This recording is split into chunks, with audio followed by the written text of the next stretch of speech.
तो इस कहानी के एपिसोड 2 की शुरुआत में हमें रेंतारो दिखाया जाता है और ये बंदा अभी काफी ज्यादा सोच में डूबा हुआ था। मतलब वो वागुरी के बारे में सोच रहा था और वो सोच रहा था कि वो मुझसे बिल्कुल भी नहीं डरी, बल्कि सभी लोग मुझसे काफी ज्यादा डर जाते हैं और साथ ही वो मेरे शॉप की कस्टमर भी है जो हमेशा मेरे शॉप पर आती है। लेकिन अभी रेंतारो के लिए सबसे बड़ी प्रॉब्लम ये थी कि वो उनके सबसे बड़े दुश्मन वाले स्कूल की अपोनेंट थी, मतलब कियो हाई की स्टूडेंट थी। और ये चीजें मैंने आपको काफी अच्छे तरीके से बता रखी है कि दोनों स्कूलों के बीच में कितनी अच्छी वाली दोस्ती है। इसके बाद रेंतारो बता रहा होता है कि आज भी स्कूल से घर आते टाइम वो लड़कियां सचमुच काफी वियर्ड तरीके से हमारी तरफ देख रही थी। और इसके बाद तभी रेंतारो के बाकी दोस्त भी वहाँ पर आ जाते हैं और वो सभी उसी स्कूल के बारे में बात करने लगते हैं। और ओसामी जो भाई वो तो लिटरली वहाँ पर काफी ज्यादा बैड बंदा था, मतलब वो काफी ज्यादा बुराई कर रहा था। लेकिन रेंतारो के दिमाग में तो अभी कुछ और ही चल रहा था, मतलब उसके दिमाग में तो वागुरी की बातें चल रही थी और वो सोचने लगता है कि सचमुच मैंने काफी ज्यादा बेवकूफी की, मतलब मैंने वागुरी के बारे में इतनी सारी चीजें सोच ली थी। और इसके बाद तभी ओसामी बताने लगता है, भाई तुझे कुछ हुआ है क्या? मतलब जैसे ही तू कियो हाई स्कूल को देखता है तू काफी ज्यादा वियर्ड हरकतें करने लगता है। और रेंतारो भी ना काफी ज्यादा हैरान होकर बोलता है, भाई तू पागल है क्या? आखिरकार मैं इस तरीके की हरकतें क्यों करूंगा? और इसके बाद ना सभी क्लास के बंदे उसकी तरफ देखने लगते हैं। थोड़ा तेज बोला था ना इसलिए। और ये देखकर उसके दोस्त भी काफी हैरान हो जाते हैं और बोलने लगते हैं, भाई तूने कुछ ज्यादा ही रिएक्शन दे दिया उस बात पर। इसके बाद फिर टीचर पढ़ा रहे होते हैं और साथ ही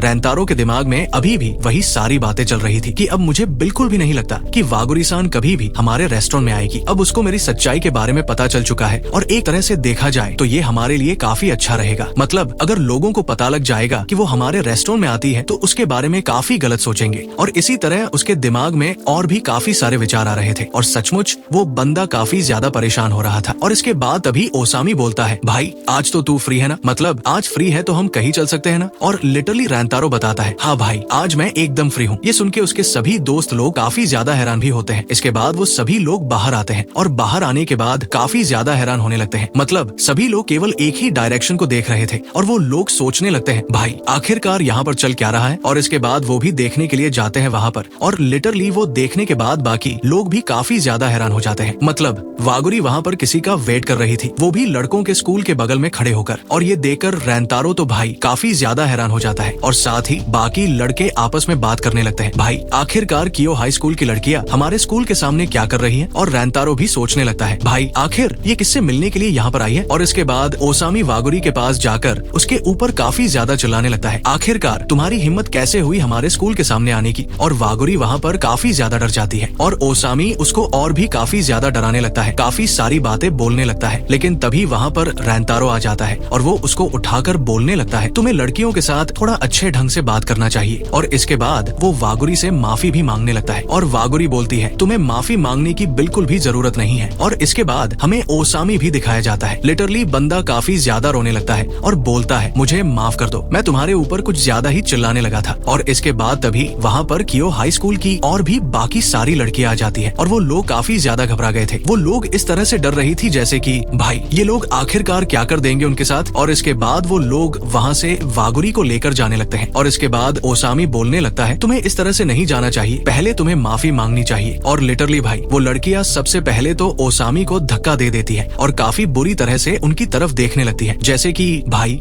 वो लोग कोई साउथ की फिल्म के गुंडे हो। और लड़कियां वागुरी को लेकर वहाँ से जाने लगती है और वागुरी अभी भी वहाँ पर रेंतारो की तरफ देख रही थी। और इसके बाद लड़कों का ग्रुप भी वहाँ से जाने लगता है। इस टाइम पे ओसामी तो काफी ज्यादा गुस्सा हो रखा था और रेंतारो सोचने लगता है, भाई आखिरकार क्या हो रहा था वहाँ पर? और क्या वो कहीं मुझसे मिलने के लिए तो नहीं आई थी? और वो सोचता है, आखिरकार वो मुझसे क्यों मिलने के लिए आएगी? मतलब मैं कुछ ज्यादा ही गलत सोच रहा हूँ। और इसके बाद तभी ओसामी रेंतारो की तरफ देखता है और काफी ज्यादा हैरान होकर बोलने लगता है, भाई तेरा फेस काफी ज्यादा वियर्ड सा लग रहा है। और साथ ही बाकी लोग भी वहाँ पर बात करने लगते हैं और रेंतारो बोलता है, तुझे बकवास करने की जरूरत नहीं है। और इसके बाद रेंतारो भी सोचने लगता है, भाई आखिरकार मुझे क्या हो रहा है? मतलब मैं कहीं खुश तो नहीं हो रहा हूँ ना? अरे नहीं यार, आखिर मैं खुश क्यों होऊंगा? और सच बताओ तो मुझे अभी इन सभी चीजों के बारे में बिल्कुल भी नहीं सोचना चाहिए और मुझे अपनी नॉर्मल लाइफ को स्पेंड करना चाहिए। सच बताओ तो भाई ये एनीम एकदम साउथ की मूवी वाला फील दे रही है। आपको क्या लगता है? कमेंट में बताना। फिर इसके बाद वो लोग कैरियोके जाते हैं एंजॉय करने के लिए और ओसामी वहाँ पर गाना गा रहा था और भाई वो एक तरह से काफी बढ़िया गा रहा था। और इसके बाद साकू बताने लगता है, रेंतारो तुमने अपना गाना चूज किया क्या? और रेंतारो बताता है, हाँ भाई 5 मिनट और दे दे बस। और जो ओसामी होता है ना उसको 90 स्कोर मिलते हैं गाना गाने का और वो बताता है, सच बताओ तो मैं इससे भी बढ़िया स्कोर कर सकता था। साकू वहाँ पर रेंतारो रैंतारो को काफी गौर से नोटिस करता है और इसके बाद बोलने लगता है, भाई तुझे कोई प्रॉब्लम है क्या? मतलब अभी या फिर पहले या फिर कभी भी कोई प्रॉब्लम हुई है ना तो तू हमारे साथ शेयर कर सकता है। मतलब साकू को पता लग गया था कि रैंतारो हमसे कुछ ना कुछ छिपा रहा है, मतलब उसके सर पर चोट लगी हुई है। अभी वो काफी ज्यादा वियर्ड सा फेस बना रहा था और साथ ही अभी वो खोया खोया सा भी रहने लगा है और रैंतारो भी अभी काफी सारी चीजें अपने मन में सोचने लगता है। मतलब वागुरी के साथ उसने बातें की और साथ ही उसके साथ बात करके उसको काफी ज्यादा अच्छा लगा। ये सारी बातें अगर वो अपने दोस्तों को बता देगा तो अभी काफी ज्यादा वियर्ड सा माहौल बन जाएगा और फिर पता नहीं ये लोग क्या सोचेंगे उसके बारे में। इस कारण रैंतारो अपने दोस्तों को कुछ भी नहीं बताता। रैंतारो बोलता है, मैंने बोला ना तुम लोगों को फिक्र करने की जरूरत नहीं है, मैं एकदम ठीक हूँ। और इसके बाद सभी लोग फिर से वहाँ पर एंजॉय स्टार्ट कर देते हैं और इसके बाद फिर सभी लोग पूछते हैं, भाई तूने डिसाइड किया कि कौन सा गाना गाएगा? वो बोलता है, मैंने अभी भी डिसाइड नहीं किया। तभी ओसामी बताने लगता है, भाई मैं तेरा गाना पिक करूंगा। रैंतारो कहता है, भाई तू पागल है क्या? और इसके बाद रैंतारो माफी मांगता है, मतलब साकू से माफी मांगता है इतना वियर्ड फेस बनाने के लिए। साकू बोलता है, भाई